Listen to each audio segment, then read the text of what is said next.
আসসালামু আলাইকুম। যারা একতলা বাড়ির কাজ করাতে চান এবং প্রথম অবস্থায় আপনারা টিন শেড দিয়ে যারা করতে চান, তাদের জন্য এই আজকের ভিডিওটা।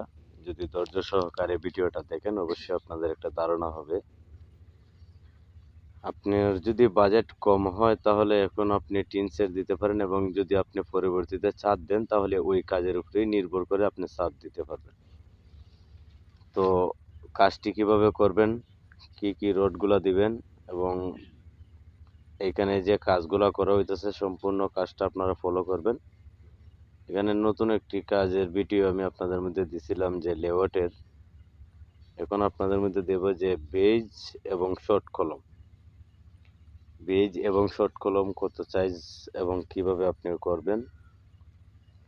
এখানে দেখেন বিল্ডিংটি মোটামুটি প্রায় 38 ফিট এবং 37 ফিট এবং 23 ফিট হেল সিস্টেমে হবে। এবং যদি আপনারা ড্রয়িং সহ আপনারা দেখে যান এবং ড্রয়িংটা যদি দেখেন, ফ্লোর প্ল্যানে যে ড্রয়িংটা আছে, তো অবশ্যই আপনারা বুঝতে পারবেন যে কিভাবে কোথায় কি রাখা হয়েছে।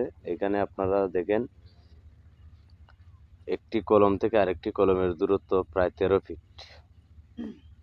একটি কলম থেকে আরেকটি কলমের দূরত্ব প্রায় 13 ফিট। এখানে কলমের যে সাইজটা দেওয়া হয়েছে সেটা হচ্ছে আপনার 7 ইঞ্চি বাই 7 ইঞ্চি, এবং বেজের সাইজ দেওয়া হয়েছে 3 ফিট। তো খুবই কম খরচের ভিতরে যদি করতে চান তাহলে ওইভাবে আপনারা যদি কাজ করেন, যেমন রডের যে সেকশনটা দেওয়া হয়েছে সেটা দেওয়া হয়েছে আপনার 10 মিলি, অর্থাৎ 300টা যে রডটা আছে সেটা। আর বেজের সাইজ কিন্তু 3 ফিট বাই 3 ফিট, এবং মেন মাটির থেকে যাওয়া হয়েছে আপনার প্রায় 3 ফিটের মতো। তো দেখেন কাজটা অবশ্যই আপনারা দেখবেন। এবং এটা কিন্তু স্ট্রেট এবং হেল হবে পাঁচনে, এবং সামনে কিন্তু স্ট্রেট। এখান থেকে আপনারা যদি মনে করেন যে না আমি আরো কিছু খরচটা কমাবো, তাহলে আপনি 2.5 সুতা রড যেটা আছে সেটা আপনার 3টা করে এবং 6 ইঞ্চি বাই 6 ইঞ্চি কলম দিতে পারেন। এখানে দেখেন যে সাইটের কর্নার কলমগুলোর মধ্যে 4টা করে 3 সুতা রড দেওয়া হয়েছে, এবং আপনার সামনে যে বারান্দা সহ ছাদ হবে এখানে কিন্তু 6টা করে দেওয়া হয়েছে 3 সুতা রড। কিন্তু বেজের সাইজ কিন্তু সমানই, কিন্তু কলমের মধ্যে 2টা রড বাড়ানো হয়েছে। আর বেজ এতটুকু দিলে কোনো সমস্যা নাই। আপনারা দেখেন বেজের বডিটা, এবং বেজের বডিটা খুবই সুন্দরভাবে ঢালাই করা হয়েছে, এবং ওইখান থেকে কিন্তু আপনারা চাইলে ওইভাবে কাজগুলো করতে পারেন। যেমন এখানে দেখেন কাঠ লাগানো হয়েছে। বেজের হয়তো বা অনেক ক্ষেত্রে দেখা যায় মাটি ঠিক মতো মনে করেন বেজ অনুযায়ী কাটা হয় না, এই জন্য কিন্তু এখানে কাঠগুলা দেওয়া হয়েছে, এবং কাঠগুলা দিলে পর ভালোভাবে থাকে, সেন্টার থাকে, সম্পূর্ণ মিলিয়ে ভালো।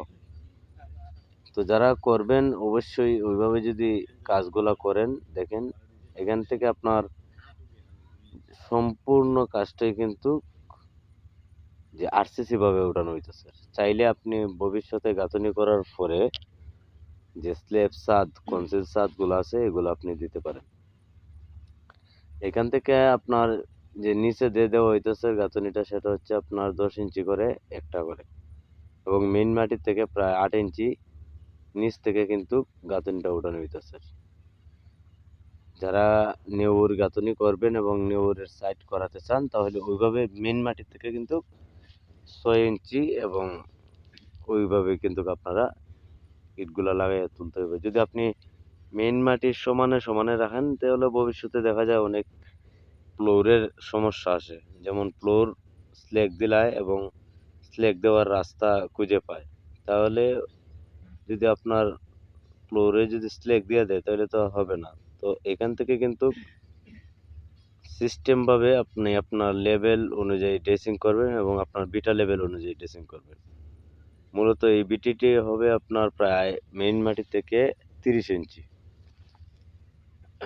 অনেক ক্ষেত্রে দেখা যায় অনেকেই 3 ফিট দিয়ে থাকেন। 3 ফিটও আপনি দিতে পারেন, 2.5 ফিটও দিতে পারেন। এখানে যেহেতু গ্রামের মধ্যে পুরাতন বাড়ি, এই জন্য কিন্তু 2.5 ফিট দেওয়া হয়েছে। যে ড্রয়িংটা আপনারা দেখতে পারতেছেন সেটা সামন সাইডে একটি ঠাকুর ঘর একটি বাথরুম অ্যাটাচ এবং কমন বাথরুম। এখানে ২টি বাথরুম রাখা হয়েছে সামনে বারান্দাতে।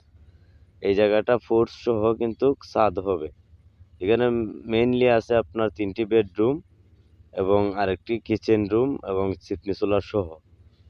তো খুবই কম খরচের ভিতরে চাইলে আপনি ওইভাবে 10 মিলি রড দিয়ে করতে পারেন এবং আপনি আপনার জায়গা থেকে বাজেট অনুযায়ী করতে পারেন। তো যারা আমাদের হাতের কাজগুলা ভালো পান তাহলে আমাদের সাথে যোগাযোগ করতে পারেন।